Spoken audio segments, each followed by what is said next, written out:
And Just messing with it. and yes, I think we're live. Hooray! It'll come on. So it'll come on hopefully very soon. So I am delighted to be joined by Tom Hardwidge, the developer Hello. of Lucy Dreaming. Hello, Tom. Hello. How are you? I am knackered. I've honestly, I've just been bouncing between windows and apps and notifications. Any reason today for the day that we're recording the interview? Any reason why you might be tired? I can't think of anything. I can only just imagine. I don't know. I believe there's something wrong with me. There's something I ate. Well, in case people watching or listening are not aware, Tom, you have just released your game Lucy Dreaming, which is just out today. And as we were saying before we started recording, that the reviews are pretty good so far. So double congratulations. Not counting any eggs. I know it can all turn hot. I also know, like, when you in the adventure game community, the first people who kind of pile on are the people you sort of surround yourself with. So the kind of and genuinely, it's a really nice supportive group. So it's going to be people who like adventure games, other indie devs, people who want you to succeed, parents, and they're all going to kind of pile in at the beginning and go, yeah, it's a big loving, and then it starts to kind of get a little bit more exposure outside of that, and people come in and go, well, hang on, I'm not just too sure about this pixel art nonsense, and then it's all downhill from there. Well, so far at least it's good, and I think you can kind of tell. Times as I was saying that some games that you can tell. I mean, look, all games that are adventure games are made with passion as well. We can tell when there is kind of talent as well, where the game is going to be kind of a.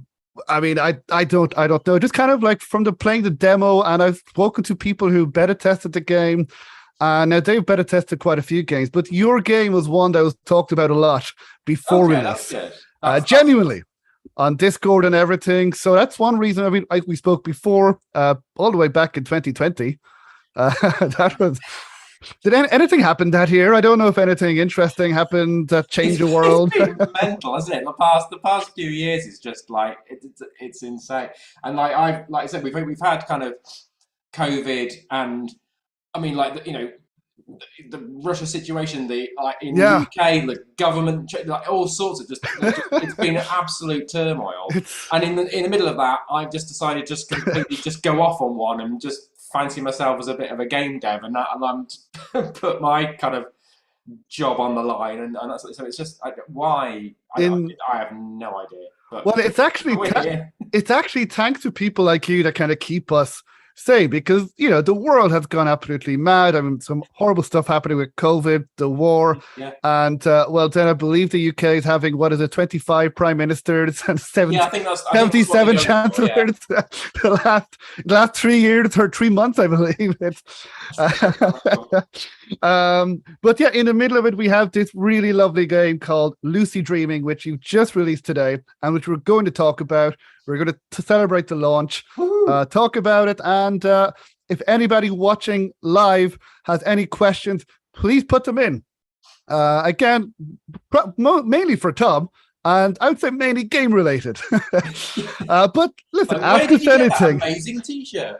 Yeah, well, exactly. If you're watching, Alodia Lozano is on the chat. She said, "This is going to be awesome." Oh wow! So no pressure, Tom. This has to be awesome. I was hoping to go for sort of mediocre to shit, but I don't know, Alodia, if you have seen other interviews I've done or listened to the podcast. If you have, then maybe your expectations might be a little lower.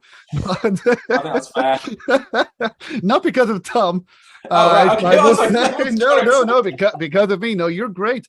You're actually the nearly perfect interviewer because you're passionate, you talk a lot, and you're interesting. And I mean that in the best possible way. So in the previous interview, which all that time ago, actually when we spoke last, I don't think I told you, but I wasn't feeling that well then. When did we speak? Sometime in 2020. Was it March 2020? Yeah, I think, was it or 2021? I think it might have been 2020. Was it just before the Kickstarter, or just or during, or something? It was like just before Kickstarter. So was that 2021? I think. There was it's about 18 Yes, it was 2021. And now the reason I remember is because I wasn't feeling that well. I had high temperature, I was feeling very tired when I was speaking to you. So naturally, I thought that I had COVID. And I was with my parents at the time. And my Yeah. mother had just been in hospital. And then my dad wasn't feeling that well just before me. So we went on St. Patrick's Day to get tested, the three of us. Now, we all turned out negative. That's good. I since got it from the office a few months ago, but I'm perfectly fine. But yeah, that's how I remember your interview as well. Because I So, remember you remember my last interview was like this kind of weird fever dream where it was all amazing. Okay. I was thinking, did I speak to you, Tom? Did we speak, or was it just a fever? Was I lucid dreaming? I like And it. with that, we can go into the game. So now we spoke about your game as well, but let's recap as well for people who might not know. So, what can you tell us about the game Lucy Dreaming and Lucy herself? So, suppose what is the elevator pitch? The elevator pitch is okay. It's in its sort of its foundations. It is a kind of retro styled pixel art point and click adventure game. So very much inspired by kind of LucasArts classics like, you know, Monkey Island and Day of the Tentacle and stuff like that, which are the games that I kind of grew up playing and I kind of really loved and made a huge impression on me. In terms of the plot, the sort of basic line that you kind of introduced to kind of in the sort of the intro sequence of the game is Lucy, who's a young girl with a recurring nightmare, and she kind of wakes up one morning after having this kind of recurring dream, which is her kind of falling and kind of hitting the ground, and then she wakes up. She wakes up one morning and basically decides enough is enough, and she needs to get to the bottom of it. That, in a nutshell, is the kind of motivation, but that then takes her on a kind of winding narrative, kind of trying to unearth the kind of disturbing sort of truth behind why these, you know, nightmares are plaguing her in the first place. She lives in this kind of little British town with lots of kind of British stereotypes and tropes and things like that, you know, any kind of British players will recognise. And it's very much an education in British culture and stuff like that. There's lots of stuff that I imagine other people from other countries would look at and just go, that's just weird. And then other people, people in Britain would go, yeah, that's normal. That's what we do, you know. So that's the kind of that's the setting, and you've got this sort of real world and dream world as well. So quite early on, Lucy basically manages to find a way to control her dreams, and then she is able throughout the game to be able to kind of go into dreams and out of them and sort of dream hop around. And then they've got these sort of juxtaposed dream worlds, which are kind of weird and wonderful and a bit strange and surreal and with kind of fantastical creatures in. And then you've got this quite mundane, sort of dreary, small British town where, you know, seemingly nothing happens. And then you've got that sort of juxtaposed sort of dream and reality, and there are puzzles that work kind of in between those two, so you can kind of unlock hidden memories in your dreams, which might happen in the real world. You can also influence what happens in your dream with stuff in the real world as well. A bit like you were saying, you know, if you've got a fever, you know, something that happens, you know, you will dream about something that's going on, you know, stimulating, you know, while you're sleeping. So those different sort of cross pollination between the two worlds. So yeah, there's lots of scope for kind of interesting puzzles. I'm hoping I've capitalized on. I'm hoping I've not like missed an obvious trick with something like that. But there are some quite sort of complex puzzles that sort of work with that. And so when you get later on in the game, it sort of ramps up a little bit as you kind of progress. Okay, Was that an elevator pitch? It was a very long elevator. Very long. That was the stairs. Maybe he's going to stairs in the Empire State Building, but it's okay. As I said, you're the perfect guy, and I think you explained it very well, because if you watch the trailer, you can see Lucy talk, and then there are these, as you mentioned, these kind of strange characters, these kind of monsters that appear. And I mean, I was thinking, wait, is this the real world? Is this a fantasy? But then I was guessing this must be in her dream. Yeah, there are some bits which are I maybe really not. Like when you're looking at the trailer. There's some bits you kind of look at and go, oh, well, that looks like, you know, you're trying to spot what's dream world and what's real world. And there are some elements that are consistent in the dream worlds, like the way that the clouds look, there are particular color schemes in her nightmares. So her nightmares are always this kind of pinky purple color, so you kind of know that's the nightmare. In terms of the dreams, they're slightly more like the real world, so you can't always tell just by looking at something, unless you see there's like a giant lizard or something in it. You can pretty much tell. But unless there's kind of something surreal going on, there's definitely a lot of her dreams are very much inspired by what's happening in the real world as well. So there's kind of elements of it. I mean, as dreams are, sometimes they're sometimes they're just, I dreamt I was eating a packet of crisps, or you know what I mean. It can vary. So.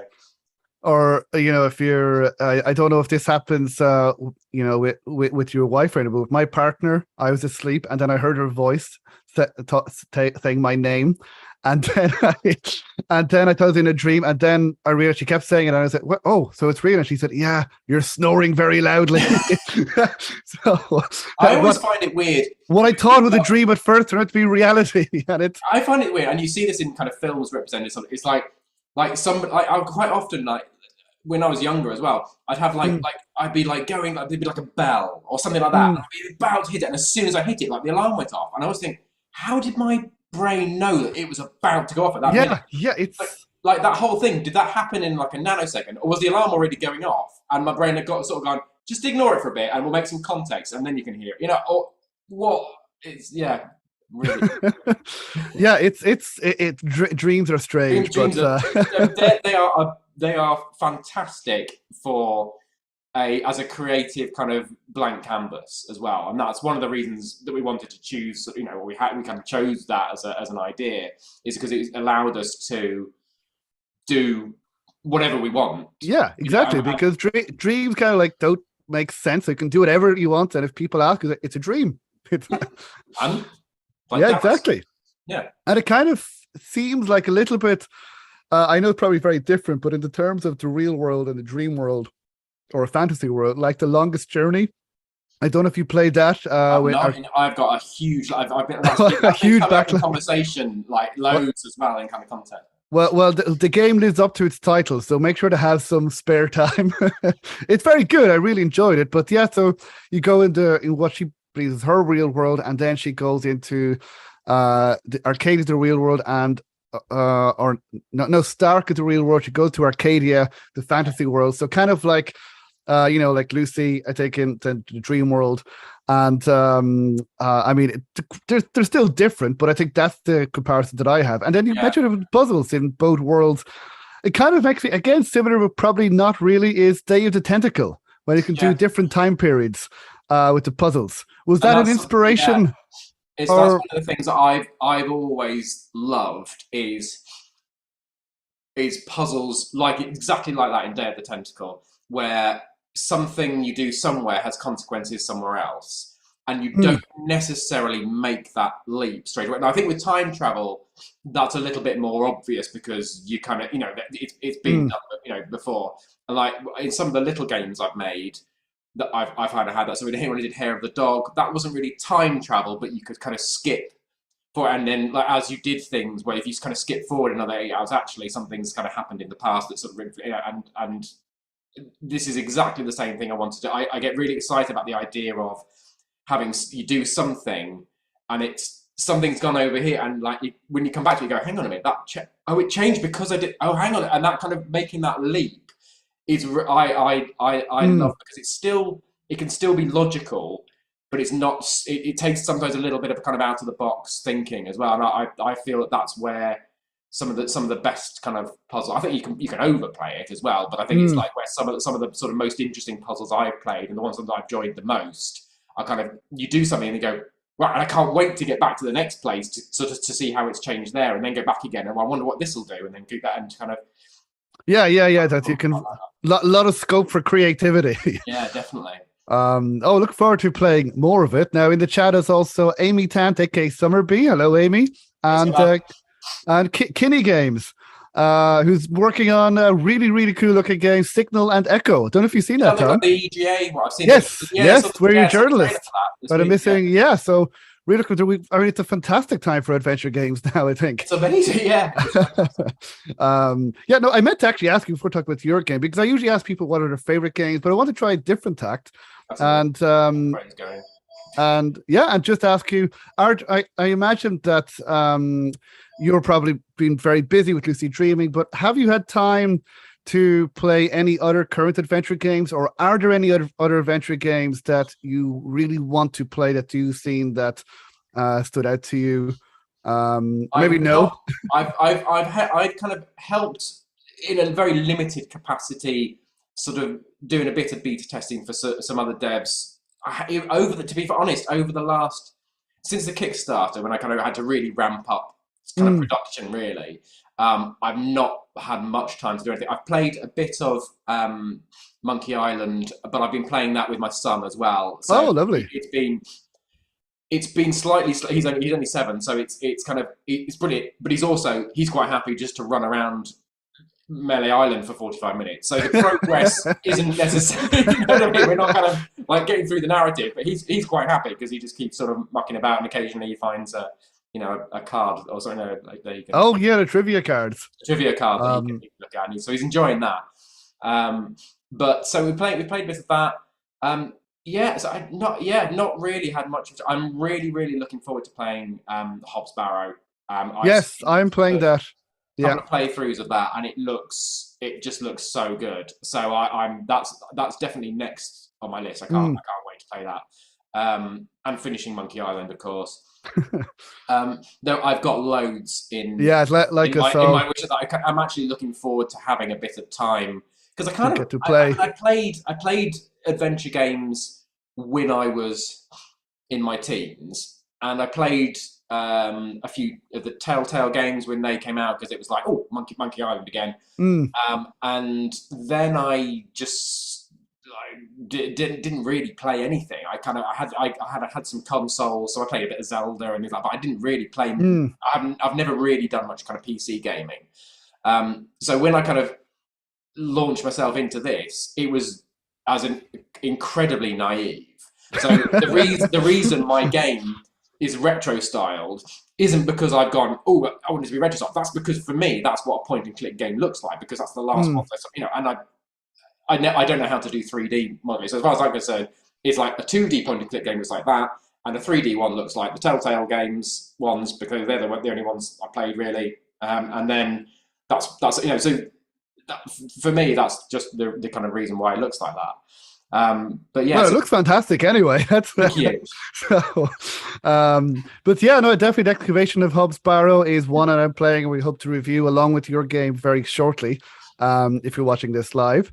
Also, David Watts is in the chat. He says Lucid Dreaming looks great. I'll pick it up next month come payday. So I'm sure we're looking forward to hearing what you think when you do get a chance to get it. And Paul James says hello there. Hello, Paul. I know Paul. Yeah, Paul. You know Paul? I know Paul. And some are both supported us on Kickstarter as well last year as well. So it helped to make this happen, and being really supportive. That's fantastic. I mean, Amy Summer has helped with like beta testing as well, and by God, did they beta test it to within an inch of it? I've been spanking it for the last few weeks, just trying to get all the last sort of wrinkles out. So it's that's fantastic. Now, I've never heard Paul James, but I can picture him or hear him saying it's like Obi-Wan Kenobi. Hello there. That's not a compliment, Paul. I don't know if you do sound like that, but anyway, hello everyone. You don't sound like dissimilar to that. Like, yeah, I met him at that's the thing, when COVID was over and conventions were a thing then. Yeah. I did a few earlier this year. I did WASD down in London, a retro one in Norfolk called OLL, which was like a combination of like a gaming convention and like a jumble sale. It was amazing. It was so cool.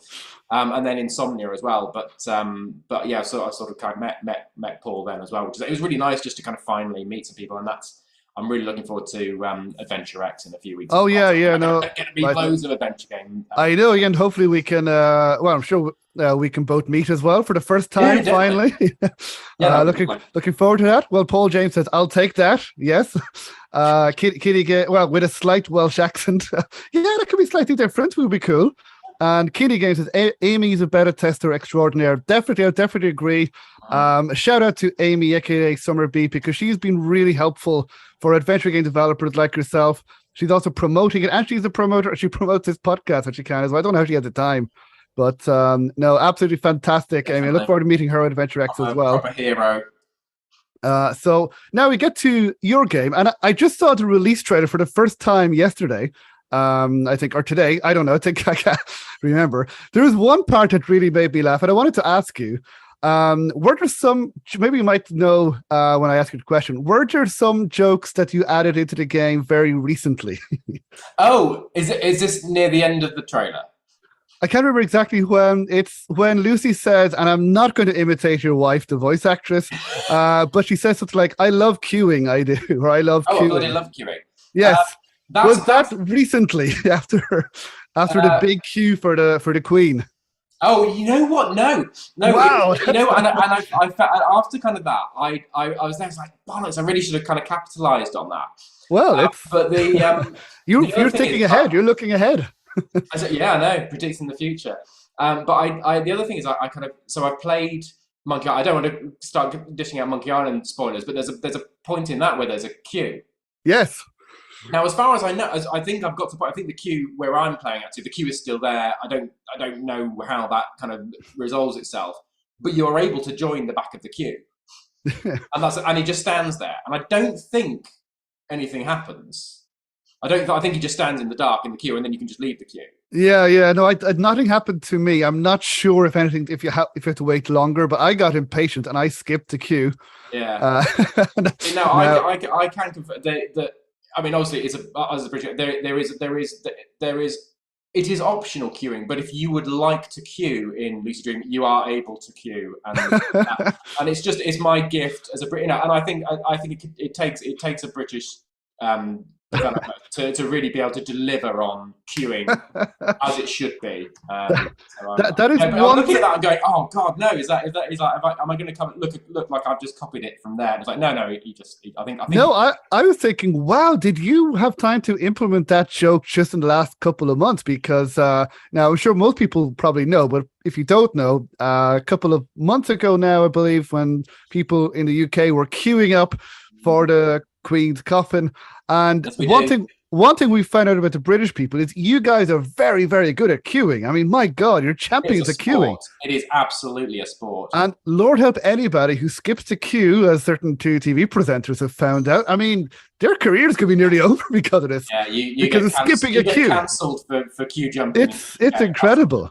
So I do want to ask you that. I was thinking, wow, you put jokes in that are very, very recent. But yeah, so instead you're looking ahead. Yeah, no, queuing has been a staple part of British life for generations. So that's it's a symptomatic thing rather than. I don't think it's a new fad. I don't think it's. Well, I don't know if you know this person, Tom, but Emma Hardwidge is also in the chat. Oh, is she? Yes. No, I do you know her? I block her if I were you. She just asks awkward questions. Well, she has said, "Oh, go on, please do imitate me." No, not yet. Maybe later. Maybe have a few drinks in you. I don't know if anybody wants to hear that. And then she says in quotes, "Oh God, I bloody love queuing me." It's that's a terrible impersonation. She had to read that one twice as well. So we've added in a swearing toggle. So it's only the language in the game is. I want to ask you about that swearing. So what kind of swearing? Is it like proper swearing or bloody? No, yeah, that's it. You've got bloody. You've got bugger, crap. I don't know, arse, maybe. You know what I mean? So there's nothing. Like, careful now. There's nothing like awful in there. But there's also I'm aware that we've got a 7-year-old. He wants to play it, and actually it was more to kind of save me having to cough over every single kind of swear word while he's playing it. It's like, actually, you know what? It's easy if I just put in a little toggle, then he can play it. And the same with like my brother was he's so our little boy Robin, his cousin is the same age as well. So my brother's like giving to him that he's been playing it. It's like, oh, it's brilliant because I can just leave him with it and it's fun. He can play it and he knows there's not going to be any kind of like sort of slightly. He's not going to suddenly start coming, oh bloody hell, at the end of it. And so then, if we remove the swearing, does she just say "I love queuing me"? Yeah, I think so. Yeah, Okay. I think sometimes it might change something to like, oh, I flipping love this, or you know, something that might be a slightly kind of a different version. But yeah, it's just whatever kind of it just sort of feels most sort of natural. Well, usually just removing the. Well, first of all, Kinney Game says the only exception to queuing is at any Weatherspoons. Fair enough. That is a freak. And as myself and Emma were discussing that is on the tube. Like so, Yeah, she was saying that she kind of lived out in Australia for a while, and when the subway trains arrive there, like the doors are about to open, and people kind of queue up on either side. Everyone gets out, and the people get on. In the UK, it's like the doors are open and everyone just barges in. It's I remember. Absolute free for all. It's similar in Dublin. It's we don't have a metro, but on the tram and on the bus, people are just like, yeah, if whoever got, it's just like, first come, first served. Whoever's there, like whoever can elbow their way on. I think we're so kind of repressed, and we're so like because we have to queue everywhere else. I think there's all this pent up barging that people have in them because they're not allowed to let it out when they're in the supermarket or when they're kind of doing anything else at the post office or something. So it all kind of builds up, and then when they get on the tube, it's just like going. Well, that is true. Now, Paul James. Now, this is proper swearing, I would say. Paul James says, "I think there's a bollocks in there." I'm not. Or was that taken out? There was a bollocks. There was a bollocks in the original trailer. You know what? Well, I really hope your son isn't watching or listening. Bollocks. Oh yeah, he's right. There is a bollocks. Yeah. In the first trailer. There's a bollocks in. There is a bollocks in the full game. I think I've got rid of that on the swearing. I reckon it would have been picked up. I haven't. Now I'm checking. Right, hang on, bollocks. Oh yeah, no, and when the swearing's turned off, it's somebody describes something as a load of bloody bollocks, and then in the non-swearing version, it's a complete disgrace. Oh, fair enough. Yeah, so it's like it's still got the same kind of intonation, but it's without the bollocks. Well, Paul James has had this conversation. Look, yeah, this honestly feels like another dream that I'm having because I never thought we would be discussing bollocks for this amount of time. Yeah, this is probably going to be the first interview that's going to be marked explicit on the podcast. And you wouldn't think with a game as charming as Lucy Dreaming. Well, Emma, I know you're in the chat. If you're hopefully she's in the house. If you're in the house, as the same house as Tom is, and you want to join the chat, no pressure at all, because I know you have a 7-year-old. But if you do want to join and give us a few demonstrations, feel free to join. No pressure, but it would be great. So should record your answer phone messages for you. Yeah, absolutely, yes. So we will speak about the voice acting because, as we said, Emma plays Lucy Dreaming, and she is fantastic, which I said to you last year in the demo. And I think you probably told me this as well, but now that the full game is made and released, how was it working with your wife and recording and directing your wife? How was that process? I was asked this on the thing we're talking on the adventure game hotspot thing. Yes, I said at this time I only saw your interview because I haven't seen whole 12 hours, and I've only seen your interview, which is really good. So. I was right at the start, kicking it off. Yeah, you headlined it, so congratulations. And he kind of asked me that question. He's like, "Well, I don't want to kind of cause it." It's like there's absolutely no kind of tension. So both of us, and I kind of, as I sort of said then, it's a lot of the way that that Lucy's dialogue is phrased is very much how I kind of talk anyway. So it's my sense of humor. It's the kind of words that I use, the kind of vocabulary that we as a family use on a day-to-day basis anyway. So when she's recording a line, she knows how it should be delivered. She's funny. You know what I mean? Emma's funny in her own right, so she knows how to deliver a line for comic effect. So it was only a handful of instances where we needed to re-record a line just because the emphasis needed to be slightly different because of the context, not because of the delivery was bad, but because it actually the emphasis needs to be on this word or that word in order to make it more obvious as a clue, or like, oh, I can't do that right now, or I can't do, it was that, you had to sort of put the emphasis slightly differently. And also, and there's been quite a lot of, in the beta testing, going through inconsistencies where I'd written a line and we'd gone through it and like, yeah, that's fine. It's, when you're playing through in text mode, it's fine. But when recording the line, it doesn't sound natural enough, or it doesn't sound quite right, especially when there's like a whole sequence of lines or a conversation going on. So Emma would record the line and then make a note of it to say, look, this has changed slightly. I've got rid of the and or the in the middle, or shortened it, or whatever, or added a word in. There are some which she recorded, and even when you kind of look at the two side by side, it's well, that is what she said. No, she didn't. She actually left this word out, but because it's sort of more natural, you have to kind of edit the text then to kind of fit what she's done. And I've not, unless there's been a really important clue word missing, I'm not going to go and get Emma to re-record a line to make it sound less natural, just to make it fit my text. I want it to sound as natural as possible, so I then adjusted the text to fit what Emma's read, because that's how it should sound. Here she is. Oh, is that? No, we're not talking about you at all. No, not at all. You're saying what an arse you are to work with. Yeah, no, all negative. hello, Emma. Or it's great to have Lucy Dreaming. I wasn't expecting this, but Lucy Dreaming is on the podcast. So hello, Emma. How are you? Hello, I'm good. Thank you. You don't need to do the voice. No. Do you know what? I'm really worried that somebody is going to ask me to. I can do it, but it has to just sort of happen. I can't get it. If somebody asks me to do it some more, I'm just going to go. Well, you had like 2 or 3 lines. So whenever we sort of started a recording session, there were like 2 or 3 lines that she'd say to try and get into character, and then go, okay, right, and then start just kind of like sort of base level. Yeah. Oh, that's fantastic. Yeah. So So it's not actually your voice. I mean, it is your voice, but you actually had to get into character. Suppose, how did you? So you said that you had to say some lines. I suppose. How did you manage to do that then? How did you get into character of Lucy Dreaming? I think it was really odd actually, because I'm from Manchester originally, so I'm naturally slightly northern, and I think that accent is natural for me. I'm kind of, for people who know that area, I'm from South Manchester, so I haven't got that kind of strong thing going on, but it is definitely there.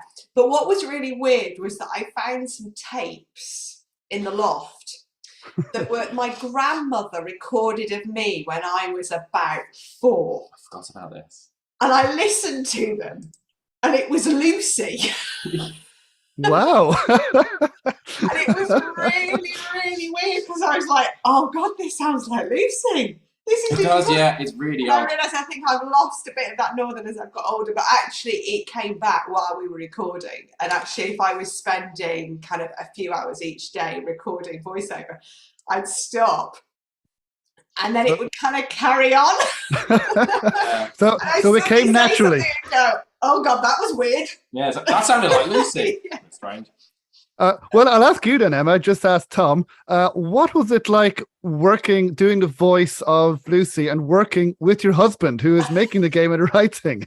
Now, this is going to be interesting. Okay. I've asked Tom this, so I might as well ask Emma. I heard you ask Tom that question, but I didn't hear the answer because I was on my way up to the office. As we discussed. So, do you know what? And I don't know whether I'm going to repeat anything that Tom said here, but we shall see. We shall see now. Worked together for the last 12 years, so we've got quite used to working with one another, and kind of there is, the way we divide up kind of labour in terms of work, and that's quite important. I think if we both did the same job, that wouldn't work, but the fact that we both do different things works really, really nice. That complement each other. Yeah, absolutely. Right, yeah. I think there are these things. The way the game is written it's very much the way we talk in a lot of ways. So when I read the lines and some of them we'd sort of calibrated a little bit. There were things that Tom would write and I'd go, no, I think she'd say it a little bit more like this. And then when I came to doing it, it felt very natural. I could tell what was going on in her mind when she was doing it, because it's exactly what would be going on in our minds if we were doing it. So from that point of view, it did make it quite easy. So yeah, it was good actually. And to be honest with you, you kind of left me to it most of the time. And I kind of come in, I was doing. I've got a little sound booth thing, and I was doing, and then I'd do a load. And come in and they'd be going into Dropbox. I'd be going, do they sound all right? Do they sound all right like this? They're fine. They're fine. Go on, carry on. It's fine. And then there was the odd one that we did, but a lot of the time it was intonation rather than anything else. It was just that I didn't kind of necessarily. Some of the things I knew what was going on, and I did have context, and I'd played through the game, and obviously I knew what was going on. But there was the odd thing that I hadn't come across. And then it was like, oh, yeah. I mean, there are. Bear in mind, there are over 6,000 lines of dialogue that Emma alone had to record, and wow, most of them will probably never see the light of day, because they are. If you happen to use object A in position B with while you're doing something else, like there's so many kind of weird kind of custom things in there that if you happen to do something, you'll get rewarded for it, but the chances of somebody actually doing it are pretty slim. So there's loads of kind of there was a lot of waste, I think, in terms, I could have, but then it's where you draw that line, isn't it? It's like, do you just go with that doesn't work, and you go, yeah, that's fine. That does 99% of my kind of boxes. And then you go, well, I might put another level on that or a level on that, and it's kind of I kind of drew that line way in the distance, so you ended up with so much more to record.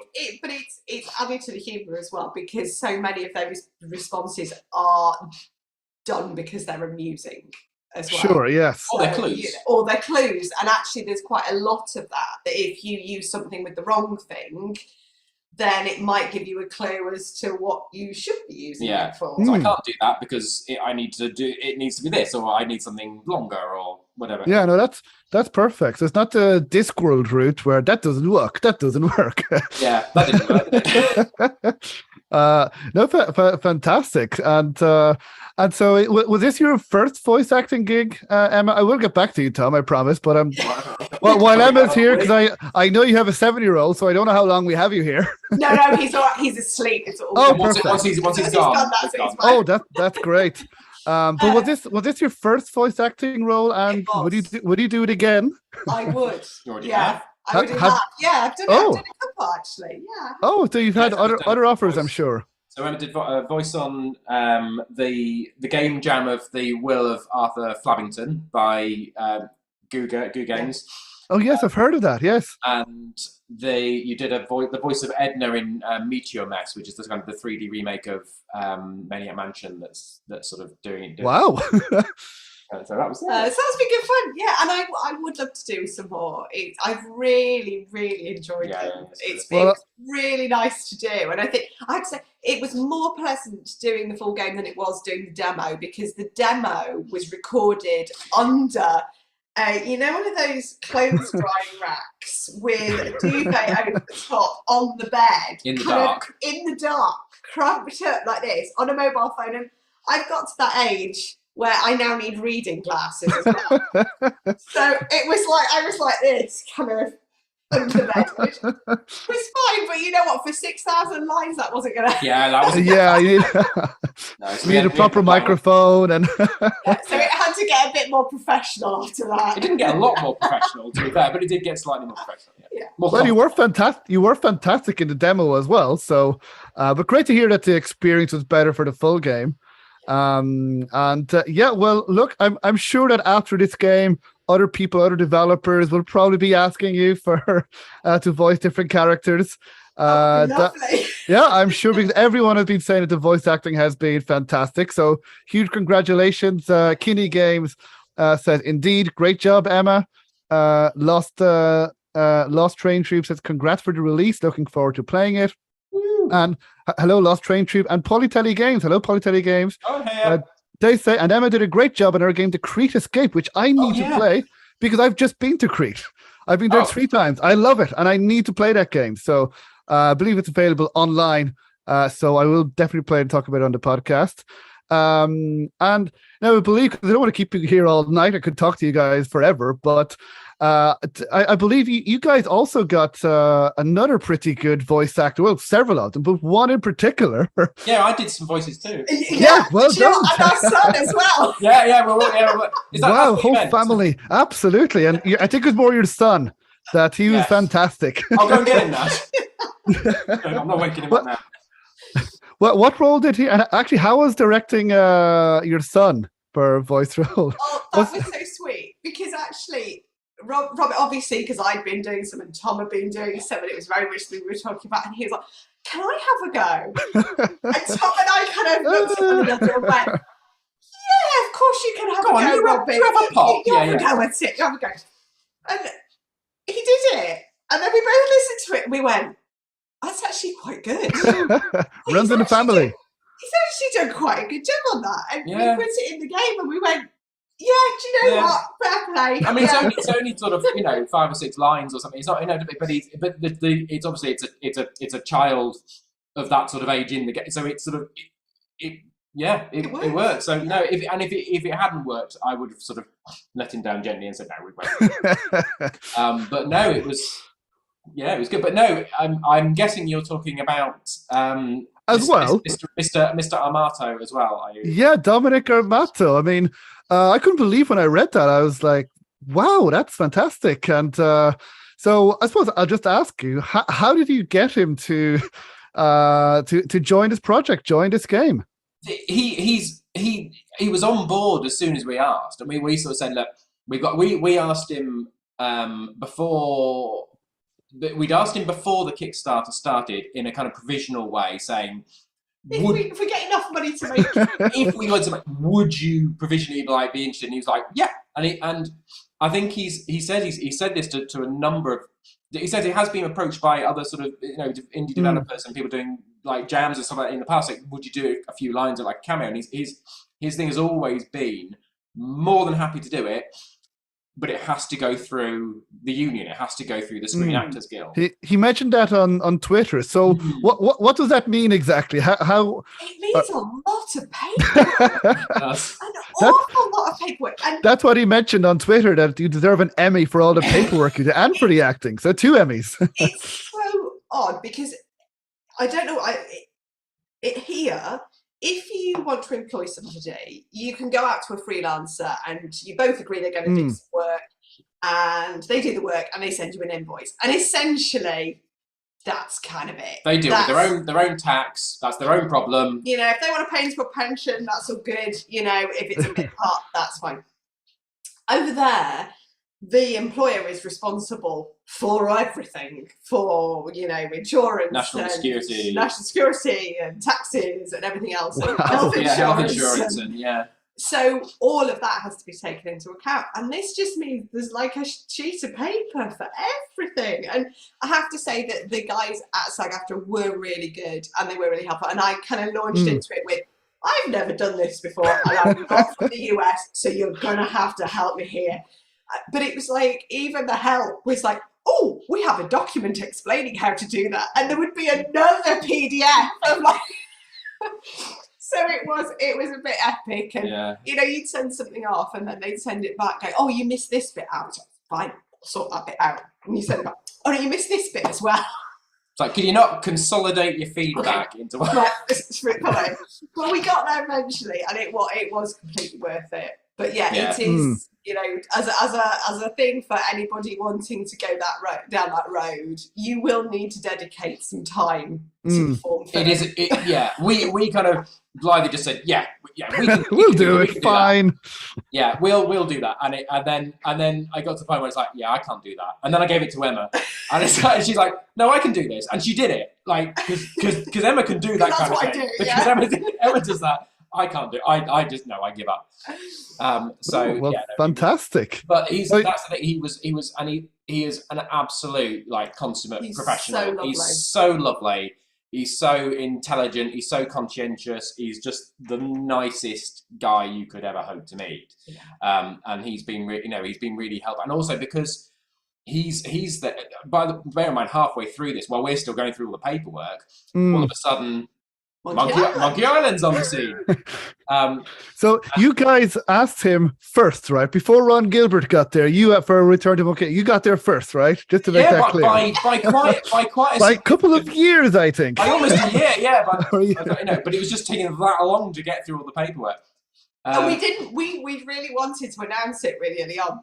Of course, but we didn't dare do it until all the paperwork was signed. And it took that long. We can't say he's there until literally everything's signed and sealed, because I didn't want anybody getting into trouble. We actually we waited until he'd recorded all the lines, and we'd got it, and we'd had the bill, and we'd paid it, and SAG-AFTRA had stamped it, and it was like, that's it. Like, it's official now. We can use these. And then we announced it, and it was late, quite late in the day. Yeah. Close to release when we did that, and that wasn't our intention. That was just purely just logistical consequence, really. Yeah. No, fantastic. Well, Michael Clammer says, I really appreciate you going through all the paperwork to make it a union gig. Absolutely. And Polytechnic Games is absolutely worth it. So no, that's what he mentioned on Twitter. He comes across as a nice guy as well, and it's for you guys to do it to make it a union gig as well. Do you have to do it for all the actors, or was it just Dominic? No, because he's the only US actor. Okay. Then you get away with the fact that other people aren't. You're out of their jurisdiction. So if you've got a project that you've got union people working on, then you're not allowed to hire other non-union US. Okay, yeah. Well. So and then the whole thing becomes like a union monopoly. Now we were able to do it just on a kind of single basis, and they're not able to kind of say, well, hang on a minute, you're using non-union people in the UK, because that's kind of none of their business. As long as we're going through the right channels for the US. For kind of him. But if we wanted to hire anyone else in the US for the same project, they would have had to have been union members as well, and we'd have to have gone through the same. All the same. Well, so that would have been taken 2 years then. Yeah. But it's funny how you said you asked him provisionally before he did the Kickstarter. But that reminds me how I started this podcast was at Adventure X 2018 now. I asked Francisco Gonzalez, Dave Gilbert, Liv Ubor, and the guy, the Spooky Doorway, just provisionally. I said, look, if I were to make a podcast, would you be able to come on? And to my shock, they all said yes. I was expecting them all to say no, and they all said yes. Yeah. And then I was like, well, I guess I better learn how to make a podcast. And even after I did the interviews then in December, and then I still had no idea how to make a podcast. I can say that now. We're saying with Dominic Amata, so I knew I wanted to work with him, but also bear in mind the context of the game. There's dreams in there, but it's set in a small British town. So like an American guy just popping up and going, hi, and just it's going to be out of context. So we kind of had to write a role that worked for him and kind of made sense of the fact that he was an American guy. And then after it, he's kind of this out of towner, and that's who's in this small town, and he's kind of there going, this kind of small town's a bit weird, and like and that's that his kind of context is like, we're not going to try and hide the fact that he's Dominic. No, that he's American. So of course, yeah. And we also wanted to write a role for him. It kind of played about with this a bit, because it'd be very easy quite a low-hanging fruit if you wanted to kind of do him as like a washed-up pirate, or it'd be very tempting to do that. God, Gala didn't, because God, that would have been egg on my face, wouldn't it? But you could very easily have given him like a slightly, like a brushwood plank sharp, give him a kind of, a sort of Guybrush-y name, or trying to make a lot of kind of references to it. But we wanted to reference the fact, so we were kind of hinting at who he was for, people who hadn't, because bear in mind, we didn't know about Monkey Island coming out again. Right, yeah. Referencing who he was. So there are a few things in the dialogue, very, very subtle kind of clues. and also in the game, the character is a dining critic, like Dominic is in real life. So he's a dining critic. You know, he lovely. I like how you did that. yeah. So I mean, obviously, it's not the same. He's not going and start playing these amazing Korean restaurants in Phoenix, Arizona. He's like trying to pie of the day at the local pub. But it's still, this, that's kind of, he wanted to kind of sort of mirror that and kind of have a bit of a nod to kind of the other side of kind of his career. Yeah. And how did you think of asking him? I presume it's because of he played Guybrush Threepwood, but how did you come to think of, we'd like to work with Dominic? Did you just come to you? Did you just try it out just to see what he'd say? Or it was, I can say, I don't know. It was during the Kickstarter for Prim, actually. Okay, yeah. Jonas had been going on and putting, tweeting and sort of promoting that, and somebody mentioned Guybrush, and I think kind of mentioned Dominic's Twitter handle and a thing, and saying like, "Hey, you should get Dominic involved." And he kind of replied with going, "All you have to do, ask. I'm a union guy, but if you want to," and everyone kind of like lots of likes and stuff. And I was like, you're going to actually ask. I'm in like early enough stages now that's quite an interesting sort of concept, And we'd not at this point we hadn't done our Kickstarter. We didn't know whether we're going to have any money or anything. So I kind of reached out to him and just said, yeah, theoretically, if there were a point and click and it was sort of like this, how would you feel? And he was like, if it's okay with the union, it's okay with me.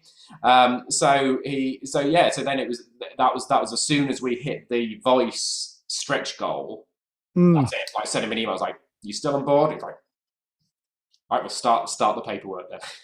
Yeah, no, fantastic. He mentioned that on Twitter that I think he said that not many other people actually asked him that when he said he agreed with you guys, and that all you have to do is ask. The worst that they can do is say no or not reply. But he's a nice guy, and I think we're all delighted that you did ask. We are now. Because his career then went stratospheric again. So that was great timing. Yeah, that was very good timing. Thank you, Dom. Thank you, Ron. Matthew Latham. Hello, Matthew. He said hello. Just arrived. Was podcasting. Wanted to pop in and say I'm looking forward to playing. So I just want to give a shout out to Matthew, who's also the host of what I call the competition or enemy podcast, Ask Us About Loom, which I was on actually trying to destroy from within. Don't think it worked. But the fact that you're promoting them on your shoulders probably not helping. I know, I'm not very good at this marketing thing, am I? I actually have Ask Us About Loom here. So you can type down and Ask Us About Loom podcast. And now he's been asking for some guests to talk about other adventure games. So hint, hint. Welcome, Matthew. Now, I wanted to talk as well. First of all, Dan, before we go on to the game as well, I know I'm keeping you guys probably for too long. But the other voice actors we should probably mention as well. I know you said yourself and your son. Were there other voice actors, you said, from the UK involved? And again, what was it like working with them, I suppose? What can you tell us about them? It was a lot simpler working with them than it was working with Dominic Martin. But yeah, so we've got Sally Beaumont. Oh, yes, we know her. And Natalie Winters as well, both well known for a lot of adventure game titles, and then a couple of other people as well. So, but one person sort of in particular who, again, is somebody who's not really done voiceover work before, but who someone that I used to kind of work with and did a bit of acting. I used to work with him kind of over 20 years ago, and he did. 1, 2, 3, about 4 or 5, 6 maybe voices in Hair of the Dog, which is a short game that I created for a game jam back in 2020. And he's done over 20 characters in Lucid Dreaming as well. Wow. He's he's phenomenal. He's just, and and the other thing is he really wants to do more of this kind of stuff as well. And he just doesn't, and he doesn't really know how to kind of break into it properly and what the deal is and things. So I think he's hoping to kind of maybe build on that a bit as well. I think like you are maybe, and like Dominic as well. They're all kind of going, you know what? Actually, this is a good time to get involved. And he's done his characters are. They're obviously all much shorter roles, so he's able to put a lot more kind of character into them. And you couldn't put the same level of character into Lucy because it would just be incredibly annoying if the whole time everything was like seriously dramatic and acting. But for the sort of smaller roles, he's just been absolutely clever, and his range is incredible. He's called David Howlett, and he was a good friend. He was our best man. He was our best man at our wedding. Really good. Been a good friend for many years, and I just kind of asked him to get involved. So, do you fancy doing a couple of voices? And when we did Hair of the Dog, I was just utterly blown away by how good he was. And so, obviously, he had a role. Yeah, it's like here's a load of roles if you want to kind of read. You want to sort of read. So, send me some samples over, and he sent me samples over all of them. It's like, yeah, you've got the gig for all of them. You've now got to record all of these, and they're all so different. It's just he's done a phenomenal. Yeah, it was quite hard for me actually with like Sally Beaumont and Natalie and Dominic as well. It was just just set the bar quite high for the voiceovers here, and then there's little old me. And actually, even David's stuff, although he's not professional in that sense, he's not skills.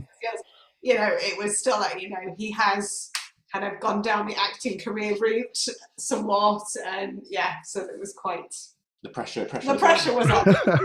I can imagine, but it must still feel fantastic, Emma, because you mentioned all of these fantastic actors, and then people are still talking about how great you were as the main actor, genuinely. So again, congratulations. No, it's great as well. Matthew Latham says capitalize in a Monkey Island PR, and he says cheers, Seoirse. The check of £0 is in the post. He must have got the invoice. Mega Hammer Studios, hello Mega Hammer Studios, said can't wait to play this weekend. Congrats and job well done. And while I'm promoting other podcasts, Michael Clamorous is in the chat. Sorry if I got your name wrong. He also hosts the Adventure Game Club podcast, which is more than a podcast. They have a Discord as well, where they discuss other adventure games in detail and others in general. So I'd highly recommend people joining that Discord and the podcast. So again, I'm not very good at promoting my own podcast, but anyway. This is like Tom, when I see him talk on things, and he'll start talking about everybody else's game. You know what's really good is what they did over here. That was much better than what I did. Well, back to your game then, because you mentioned as well, Tom, at the beginning that this is, first of all, Emma, wanted to ask as well, since you're here, are you also a fan of adventure games? Did you play them as well, or did you play them since you met Tom? Or, now you can be honest.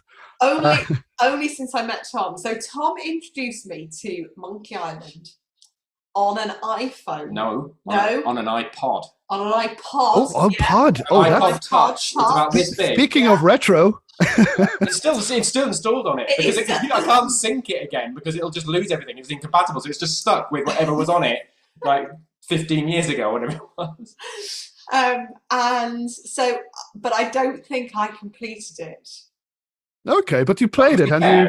But I think that was against it. Wasn't the best experience. My fat fingers, I don't think it was really working. So no, I am not a big gamer, and it's been a very interesting journey into a world that I just wasn't really part of, to be honest. Well, I wasn't really either. I mean, you more than me. I mean, we didn't have a computer when I was growing up. It was really very much not the thing that we had, and I remember one at school, and that was kind of it. It just wasn't something we had at home. So, and gaming just wasn't part of something that was kind of around in the house, and computers were. Whereas I think I played point and click games and Sierra games and LucasArts games. It was very much more part of your childhood. It was something that less so as an adult, but definitely as growing up, that was absolutely. Yeah. And so, what do you think about us adventure game nerds from the outside? Then, now that you've also the star of an adventure game. Do you know what? It's been such a lovely community to get involved with, and that's something that struck both of us actually. Absolutely. It has been super supportive, and people have just been lovely. It's that, and kind of got behind us. And I think the other thing is, when you're new to an industry, you do worry about the fact that you're the new one, and what are people going to think, and are people going to welcome you, or are they going to be, oh well, you're new and. Or you don't want to come across as arrogant, like you're coming in and having a go. Like, well, hang on, we've been doing this for years, and you just think you can barge in and do it. And it's not been like that at all. And there've been so many new people come into it, even just in the short time that we've been involved, that are kind of going in, doing jams, and then going off and doing their own thing. I mean, like Polytelly, who's just joined in the chat. Like did a game jam last year and is like done another one, and it's just going great guns, and it's amazing seeing these little kind of bubbling pots of kind of talent just sort of beginning to kind of grow and things around us as well, and knowing that actually we were just another one of those people who kind of joined in, and it was brilliant. I can definitely relate. All those years ago I went on my own to Adventure X, and then a podcast came out, and again I wasn't involved in the community at all. I was playing adventure games, but I didn't know anybody. And everyone has been so welcoming and given great advice and support as well. And I see that on Twitter and social media, that all the adventure game developers, give each other suggestions and support, which is great to see. That it's not like competition, that it's like, oh no, don't play this game, play my game. Instead, no, that they're usually fans as well, that they want to support each other. Yeah, that's the thing, and especially with kind of Kickstarter campaigns as well. Like, I mean, half of my Kickstarter backers are other devs, and there are other ones that I will then and have done, will go and back their games as well, because everybody wants to help everyone. Everyone wants more games. It's the only a rising tide lifts all ships, doesn't it? There's no point in trying to sort of knock other people out of the way just to try and climb to the top. It's not that. I don't think it's that kind of. I don't think people would receive that well in the community either. I think that would very quickly get. It's fantastic. Well, Paul James says I still use my iPod Touch. Matthew Layton says, I believe the technical term for non-adventure game people is normies. I was called that once, and I was like, really? No, you don't know me very well. And Matthew then says, I think the easy access to tools to create adventure games helps, as well as the ease to distribute them online. Polytelly Games says it's a great community. And actually, I think like yourself, Tom, I'm trying to get my partner into adventure games. She's also does some acting as well. She does in stage, so maybe for the future. And she's coming to Adventure X with me, so hopefully we can get her involved. I really want to try at least. Get business cards printed. Yeah, absolutely. And well, Kinney Games asks, I'm allowed to ask a question. Yes, anybody in the chat, feel free to ask any questions for Tom or Emma. We have them here, these lovely people.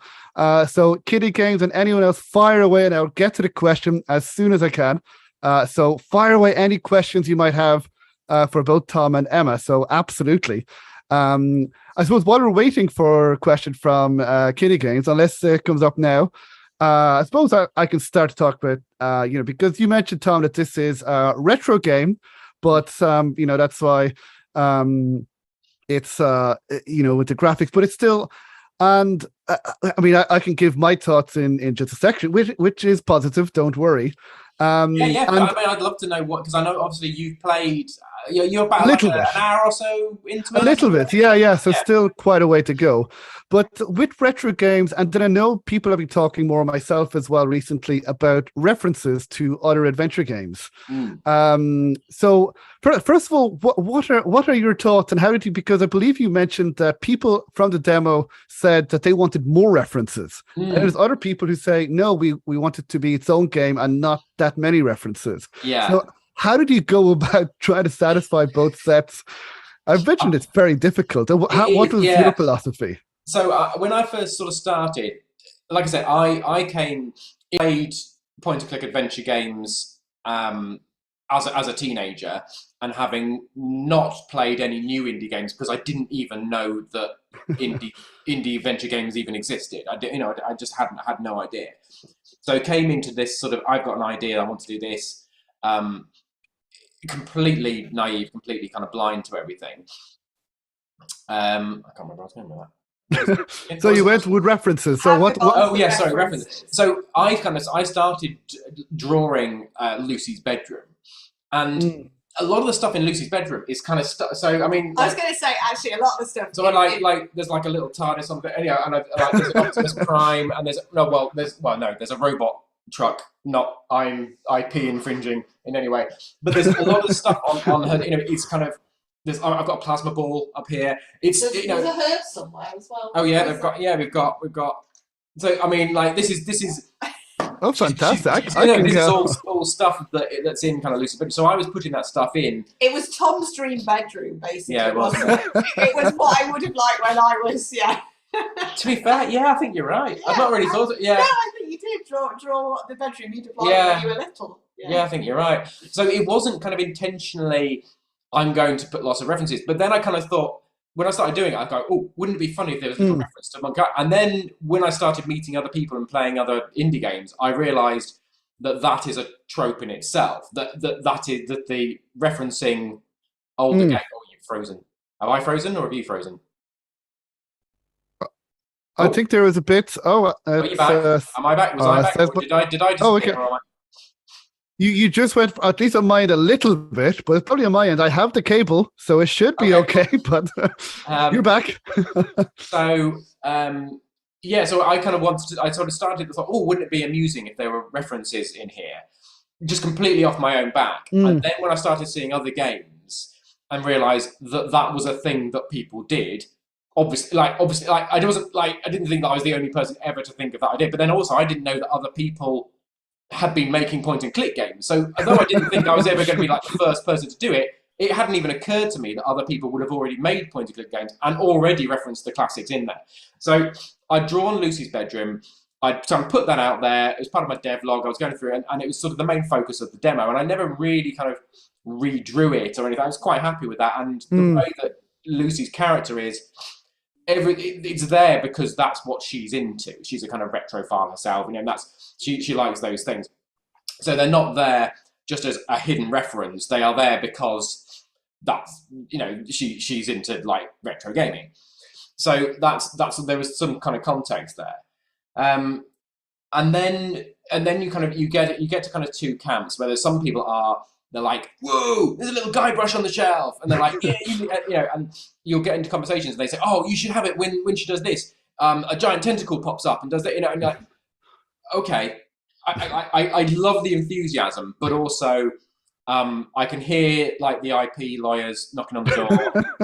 and also it gets tired very quickly. It's kind of funny to think of, but if you had that in a game all the way through the game, it would get a little bit tiresome. So I've concentrated most of it in her bedroom. There are a couple of little references which again are quite sort of meta and quite sort of self-referential, but they're not too distracting, hopefully. I agree. Yeah. So like in town there's a charity shop, and there are a couple of things in the charity shop because because that's kind of where you find them, actually, in real life. So actually, you don't anymore. You used to find them there, and by God, I wish you found them there again, like now, but you don't because they're all on eBay and they've all got like 4 noughts after them. If you want. So the whole rest of the game, there are nods to things that I remember fondly as a child, both in Sierra and LucasArts games, but that I've definitely. So the demo had way more, as a ratio, had way more references to the length of the game than the full. There aren't many more references in the full game as that they are in the demo. The ones that are in her bedroom are kind of still there. I've rewritten a couple of them, so they're not quite as legally dangerous. But they're everything. That's the other thing. Is like everything in a town is a bit like a cheap knockoff.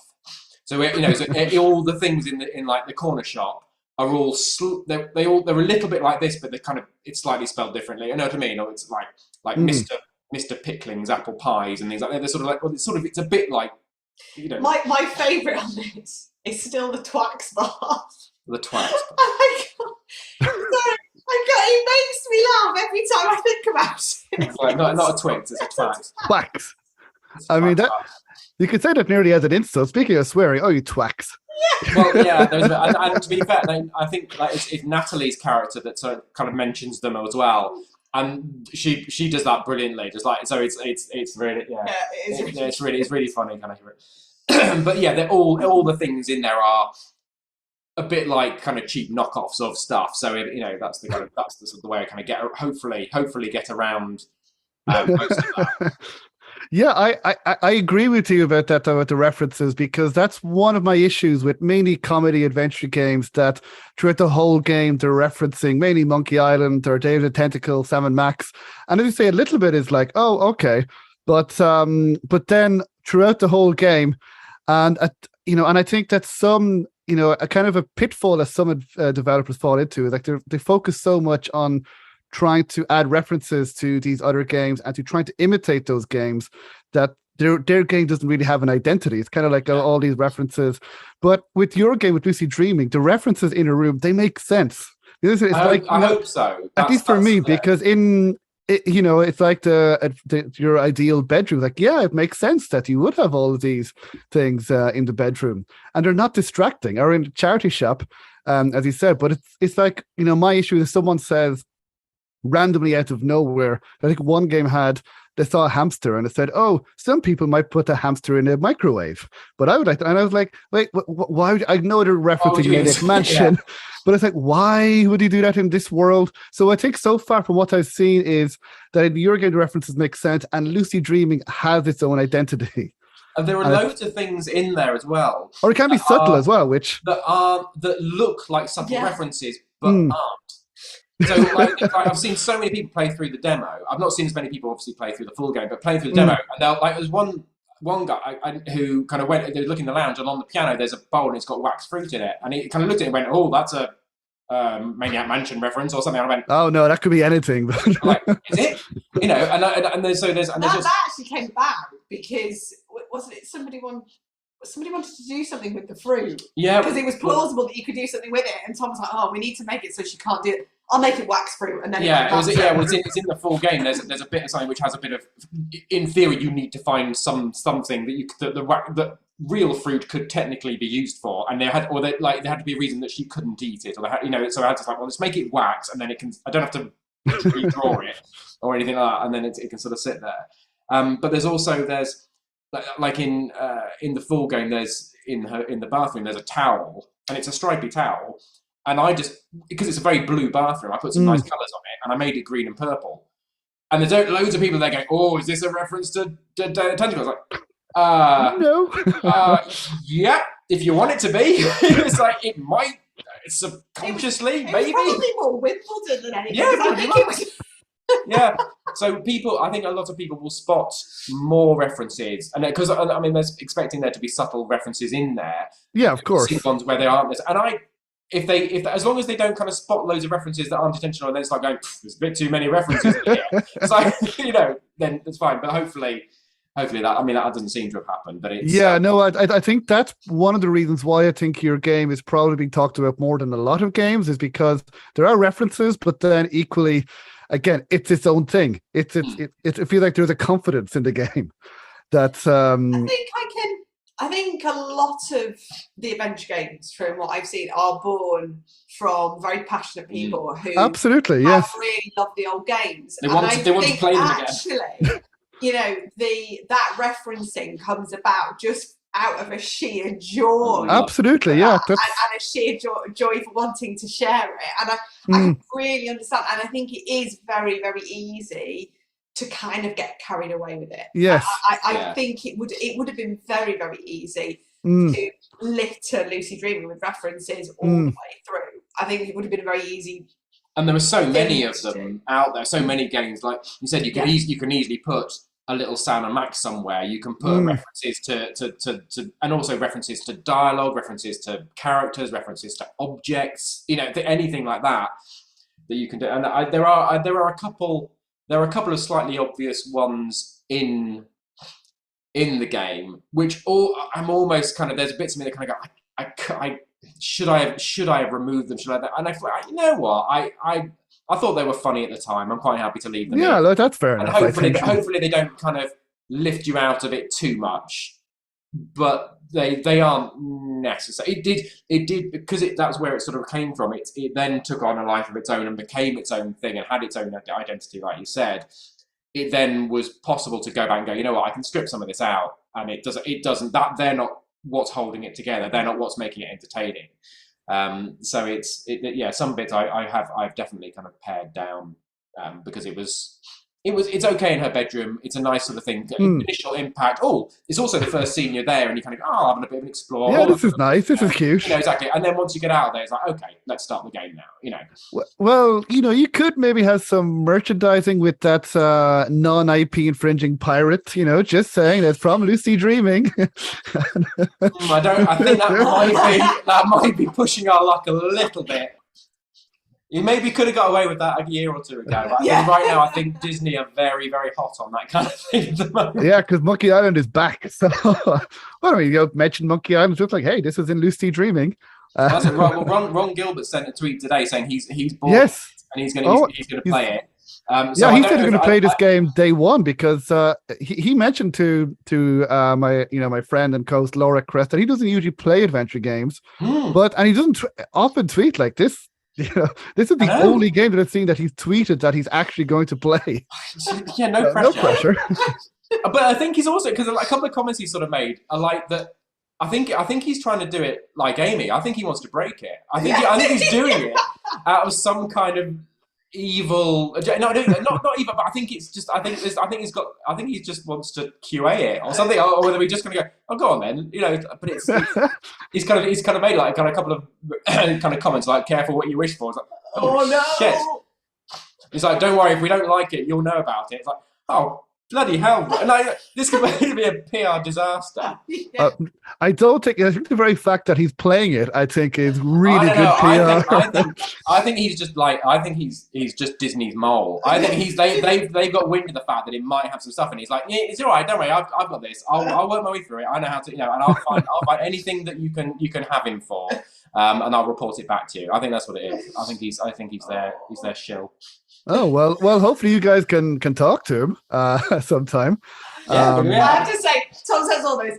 Actually, when Ron first kind of got involved with a tweet with Tom, he said like he's going to wish list it. His face was just like, what just happened? Yeah. Look. So, no, but it's fantastic. It was. And it's like I've got to be cool. I've got to be casual. Like, hey, yeah. Oh. But he's actually there going. Yeah, exactly. I am so excited, and I actually just want to reply with, actually, can I have your autograph? And actually, I love you, and thank you, and you're amazing. And I've got to look like, so I've got to be cool. Don't push him away. Yeah, no. If I ever do have him on the podcast, I mean, I just think I'd be me like fanboy. Oh, it's Ron Gilbert. But no, but it is fantastic. We started watching Laura's interview. Interview with him, and actually we stopped because we not played a lot of the game. There are spoilers. There are spoilers in that interview. No, we need to not watch this. We need to watch this. Yeah. But I said to Tom before that she must have been just sitting there like. And like the whole time, you just say, like, she's like, I'm asking questions and I'm kind of looking at the whole time in her brain, she's just going, it's Ron Gilbert, it's Ron Gilbert, it's Ron Gilbert, it's Ron Gilbert, it's Ron Gilbert. Well, I mean, she's spoken to Noah Falstein, to Dominic as well, and she's going to speak to Dave. She's stealing all of the guests that I want to speak to, apart from you guys as well. We'll see if I can get some of them on this podcast as well, and hopefully you guys will have played Monkey Island by then and kind of, get involved as well. Hoping to have a bit more time. Like I said, I think like Monkey Island, we're kind of playing with our little boy anyway, so that's down to when like it has to be sort of at weekends or when he, after school and things. Whereas I'm hoping that now that this has completely calmed down because I've got nothing to do on it, for the next. So in the next few months, when this has calmed down, my next on my list is definitely Hobbs Barrow. I'm really excited to play that. Yeah, from what I've heard, I'm not sure if a 7-year-old. No, I don't know. I thought that might be one for the grown-ups. So. But yeah, no, I'm really enjoyed that game as well. But yeah, now before we finish, I'll get to some of the questions from the people in the chat. Very serious question from Polyteddy Games. What's in the can, Tom? What's in the can that you're drinking? I believe. What's in this can? I believe that. We can answer two questions. Sure. Yes, I believe that's what they're in. It's empty. There's yeah, that was. Yeah.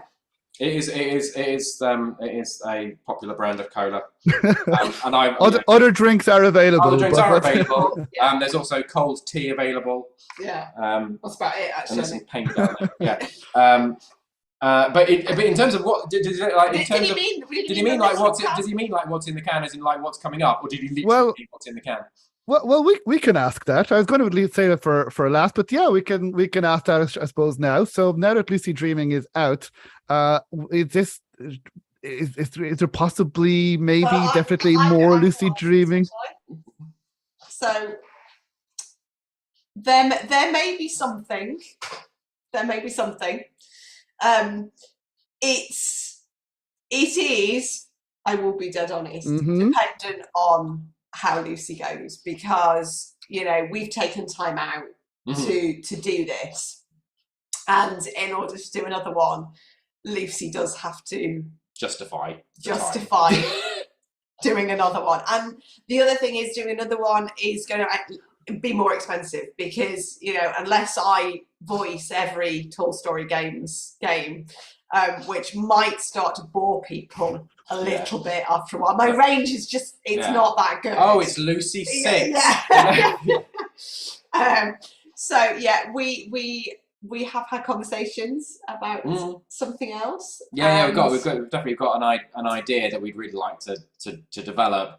It will basically come down to how the level of success that Lucy Dreaming has, like, in the cold hard day, like on paper, what it's basically, does it add up? Can we spend this amount of time on another game, which could potentially be a lot more expensive because of the voice over as well, and how can we balance that? So we just need to wait and see what the numbers say. I mean, and also not initially, we're not just looking at kind of the numbers over the the first couple of days of launch. In like looking 3 months' time and say, right, did it justify itself? But yeah, the early next year, I would expect some sort of news on that front. I would hope. To be able to kind of maybe say intriguing. Maybe to say there's another Kickstarter coming or something. Oh, yes, that would probably interesting. I think we'd have to Kickstarter it if we were going to. So that would be interesting. And would you guys need, say, someone who does podcasts to play a voice? Because there's there's a few of us. There's, as I said, Matthew, Michael. I'm sure we can. I don't know. I think David's usually got the monopoly on all our characters, all our main characters. But,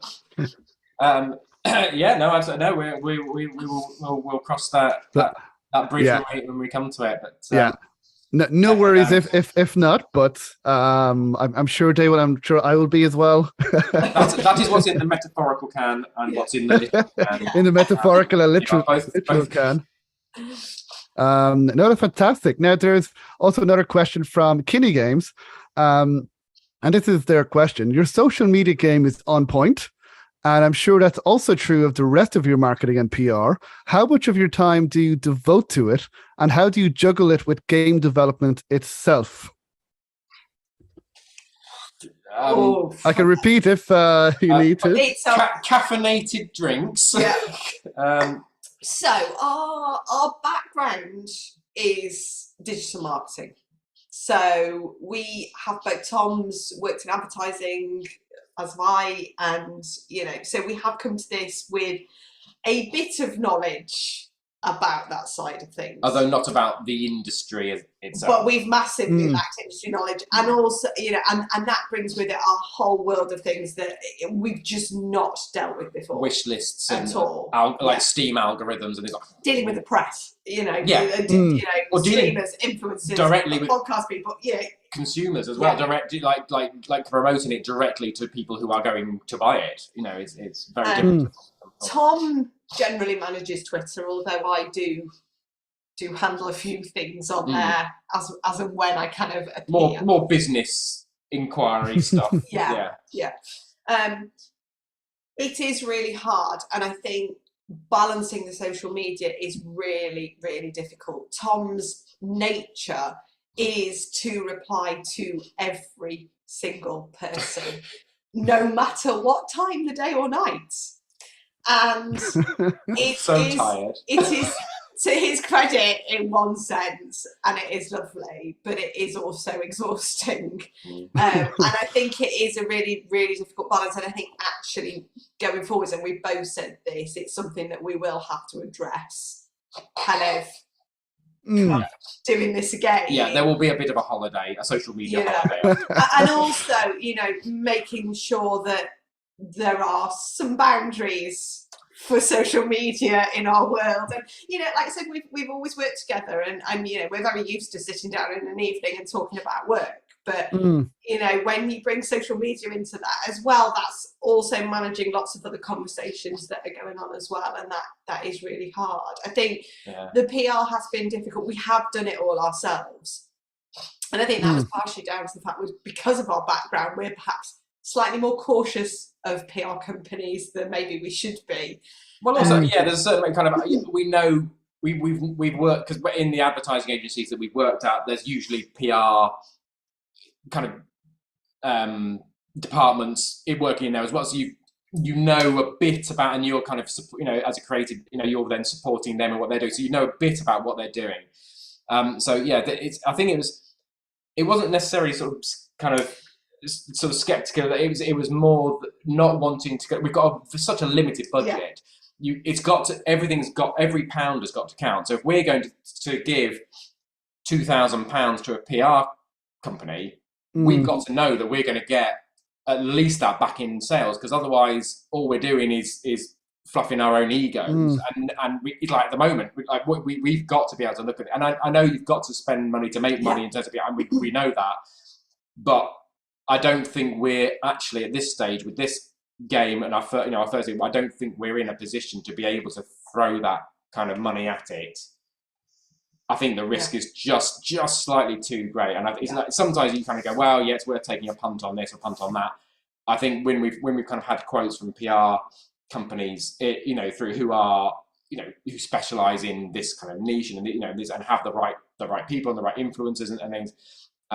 For adventure games, it's just been too much for us to be able to kind of outlay straight out. Yeah, definitely. So we have made the contacts ourselves, and we that's incredible. We've possibly missed out because we haven't used somebody.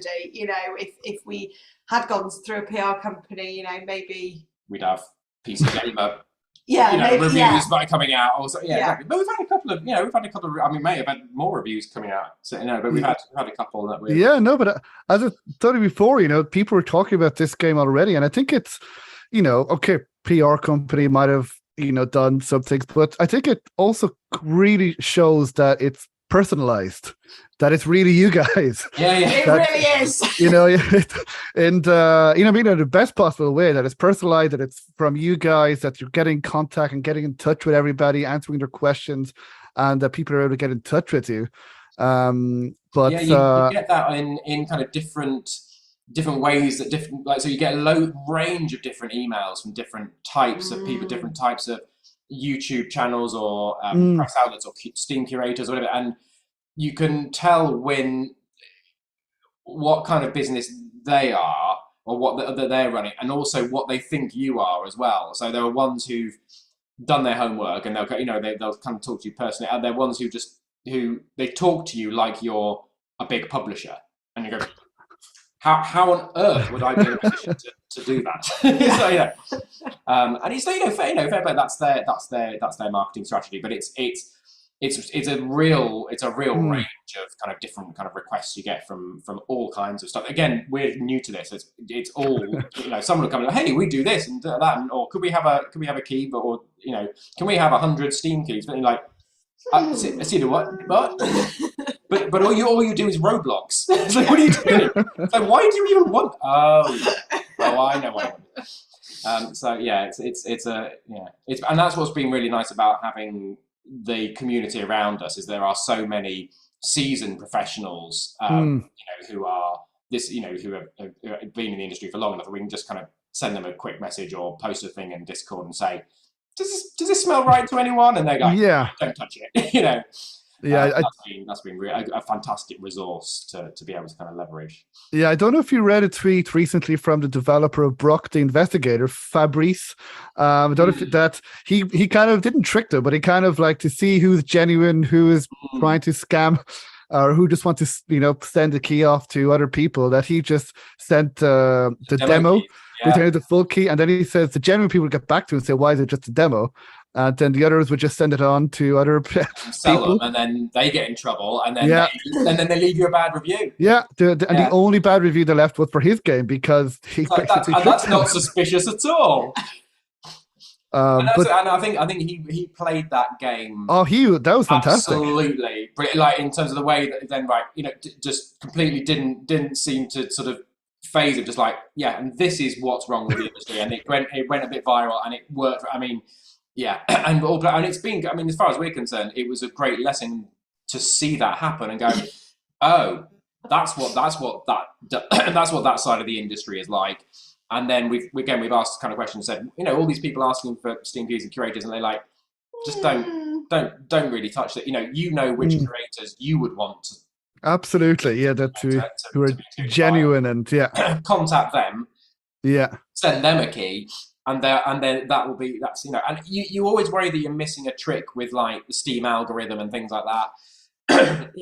we don't know what a good number of wish lists is for a game like ours, and you can look on so many different websites that say, well, if you're launching an indie game, you want 50,000 wish lists or something, and you go, there is no way on earth that we're going to get close to that unless we plug this day in day out for a decade. It's just and there are some that but it's down to what niche you work in. We know that the adventure game community are a great warm community who like to support indie games generally, and it's so I think the kind of conversion rate on people in this genre it's a much smaller pool, but the pool is it's got a big appetite. They want people who want to play these games. So I don't think you can necessarily compare it to general sweeping sort of statements and data about indie games as a whole.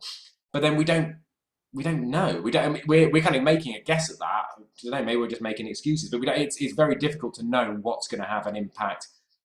Should we be sending it all out to curators, and then we get loads and loads of fake positive reviews, and then Steam goes, ooh, and lifts us up and makes us look more popular? Yeah, possibly, but it just doesn't smell right, and it doesn't feel cool. It doesn't feel like the right thing to do, so we're not doing it. But I think whatever you're doing, as Kitty Games said, it seems to be working, at least with the attention the game seems to be getting, and I really hope the game does well. By the way, if anybody in the chat has any other questions for Tom and Emma, please, because I believe we're going to finish up soon, because I know you probably want to go to bed. I dread to think. I've not turned my phone over, and I'm not going to, but like I know when I turn it over, like the notifications are just going to be like, I know I've kept you guys a lot on launch day. I mean, you guys, I think, are the only developers who've agreed to speak to me on launch day. I know I asked you, Tom. Because we're so naive. I was like, we don't know shit about launching a game, and then we agreed to do a podcast. I realized after, I was like, oh, maybe launch day, but you were very kind of saying, no, actually, we'll do it on the same day. I'm like, okay, yeah, why not? but yeah, well, Kitty Games says, thanks, guys, very interesting. I know your work isn't over yet, but I hope you manage to get some rest. So some holiday somewhere, I think it's very well deserved. And actually, Matt Latham, I think he said that about the references. Oh, it's somewhere. I know, very professional. This I know, but I meant to say, well, goes off. I like the mindset of let's make our own cool thing for future indie devs to reference. Goes off to buy Steam on Steam purely off that. So, he also said, I can get my people to talk to your people about appearing in this game, maybe others. And Amy said, I'm sure Laura and I can also get roles in it. Everyone's a voice in Lucy Dreaming too. Use for you guys. And Paulie Telly Game says, I was just asking about the drink. You got more than you bargained for. Sorry. No, you got 2 answers for the price of 1. There you go. And they also say it's a genuine game made by genuine people. So I think that definitely as well. So it's my last question before I let you guys go. And again, if anybody has any questions in the chat, feel free to put them in before or forever hold your peace. What is there anything, I suppose, any advice that you give to other developers or even, gamers, or anything that you know now that you would have liked to have known back when you first started making the game? As we mentioned, you're doing things pretty well, but anything that you could have gone like, oh, I wish I had known that at the beginning of this whole game development process, or any advice in particular to any other developers who are in the chat, or anything at all from either of the two of you? It's all so kind of specific, isn't it? Because it's just oh, that stumped me, that one. I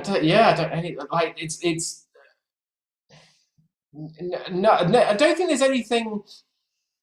We've learned so much as we've got, like, the whole thing, that every step of the way has been a massive learning curve. So everything we've learned has been new, apart from like I said, like a bit of the marketing, which we sort of know a little bit how to handle that. Everything else has just been completely alien to us. So what do we wish we'd known at the beginning? Everything. What would have been handy. Yeah, that's fair enough. I think. Yeah, it's a good question, but it's very hard. There isn't a single thing. I think I'd maybe wish I'd not underestimated the importance of wish lists, and maybe I'd wish I'd kind of maybe promoted that for a little bit. Like, so we kind of went. I mean, bear in mind, it's just the two of us having to build this game. I just stuck my head up my arse for 18 months and just kind of concentrate on it. And although I've been on Twitter and kind of posted, I haven't really promoted it until very recently. And I think maybe a little bit of kind of, I should have just kept that kind of going a little bit. But then, I mean, it's hindsight, isn't it? You don't. I mean, exactly. And what you learn for this game, I think that's probably. I think it's like any content creator in that sense, that you are in the hands of the algorithm, and your content can be absolutely superb, which it is. But there is always that it's kind of over to the algorithm to display it, and that is slightly unnerving. And I think maybe that's something we still don't really understand. No. Does anybody really? No, exactly. And we've got no, like we were saying before, we've got no context, so we don't know whether we're doing well or not. So we can look at it. I was talking to Dave Gilbert about this. He's very good to ask. He's a good, and he was saying, how's it going? I was like, I have literally no idea. I can look at the figures that Steam is giving me and say, oh, we have sold that many copies. And I can look at that and go, that's brilliant. We've got X number of people played our game. Hopefully they'll enjoy it. Hopefully they'll leave a review. Isn't that great? And another dev could look at it and just think it's a complete failure. And it's everyone draws a line in a different place. So we're in a really nice position where we were able to kind of fund it, a lot of it up front with the Kickstarter. The sales obviously are going to justify whether we're going to kind of do it again in a sort of reasonable fashion.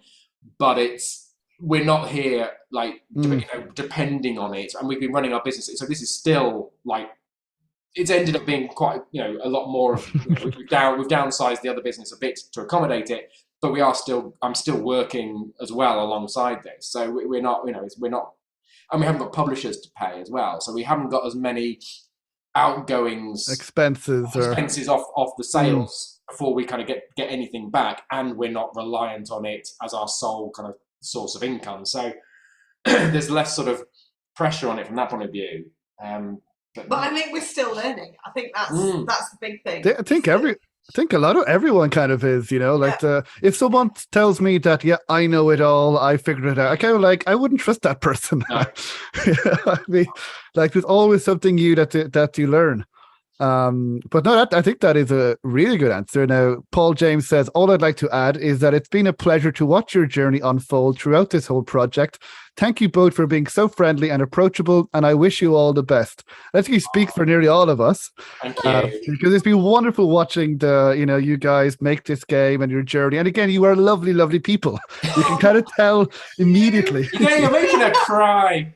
Yeah, but how genuinely been. It was I posted this morning. I was saying, it's 2 years of laughter and tears, and there have genuinely been tears of both joy and sadness along the way. And it's I mean, Dominic Armato posted the other day, and I read it, and I was in the kitchen. I was just like, yeah, no, it's and it's great to have other people confirm what I didn't know you guys that well, but hearing from Dominic as well, I was like, oh yeah, so my judgment was sound. I think in this case, I work with them. Yeah, they're assholes. Okay, I thought they were nice. They're obviously psychopaths. Yeah. But Kitty Games says here, and Matthew Latham asks, is the next tall story game about the quest to get an American voiceover artist to voice your game to union rules? I mean, could that be an adventure game all by itself? Adventure game of how to create an adventure game.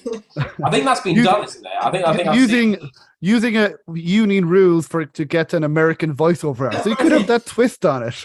Yeah, that's very I'm niche. just wondering how many forms you can have in your Well, it's you do it like a procedurally generated forms, don't you? So it's like each form, like a fractal tree. As soon as you fill in one, it loads up 2 more, and it's literally never-ending paperwork game. Well, I don't know if you guys have played Papers, Please by Lucas Pope, released in 2014. No, but I saw it. It was recommended. It's fantastic. It's all you literally do is stamp passports and check passports. It shouldn't work. It should be one of the most boring games of all time, but it's actually one of the best games I've ever played. Is this a bit like kind of Power Wash Simulator? It's just there's something. Yes, there is something. And he also made Return of the Obra Dinn, and Matthew Latham says Papers, Please 2 Union Rules.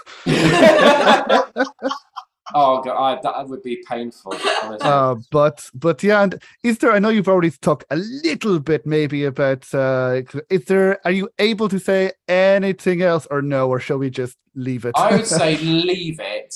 You'll be one of the first to know if and when it doesn't. But I wouldn't want to start getting ourselves any more excited about it. We don't really know. So let's see what the future holds in terms of Lucy first, and then we'll. Well, in the meantime, absolutely, for people watching or listening afterwards, definitely, I would definitely recommend people get Lucy Dreaming.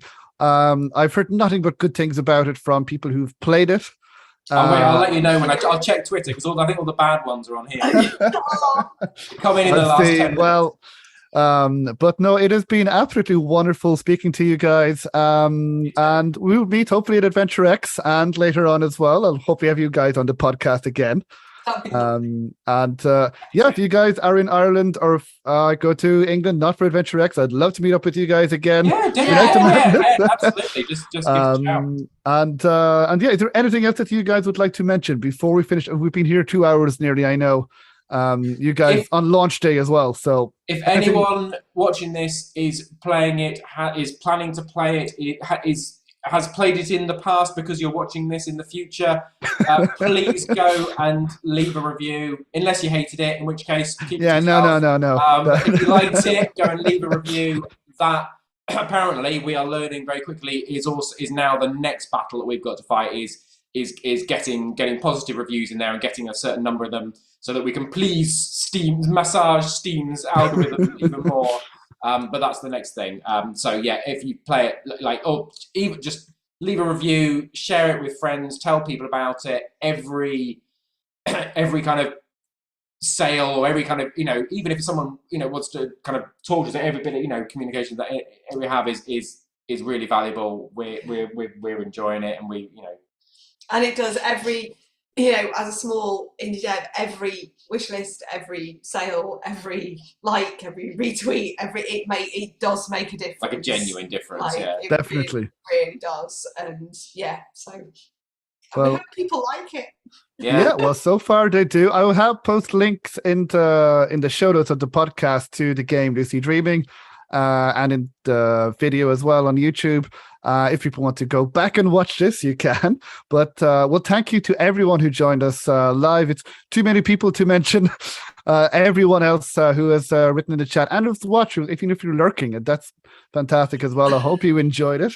And to you guys, Tom and Emma Hardwidge, it's been absolutely wonderful talking to you guys again. And I'm sure we'll be talking again in the future on the podcast. I mean, we're meeting each other at Adventure X, and I would love to have you guys on again, and we'll see whatever else we do. Okay, brilliant. Thank you. Thank you very much for having us on. Thank you very much. Yeah, I think we all love to talk, and absolutely.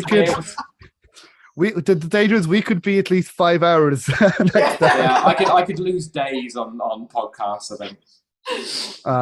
But best of luck as well in the future and with Lucid Dreaming, and I really hope it does well. Brilliant. Thank you very much.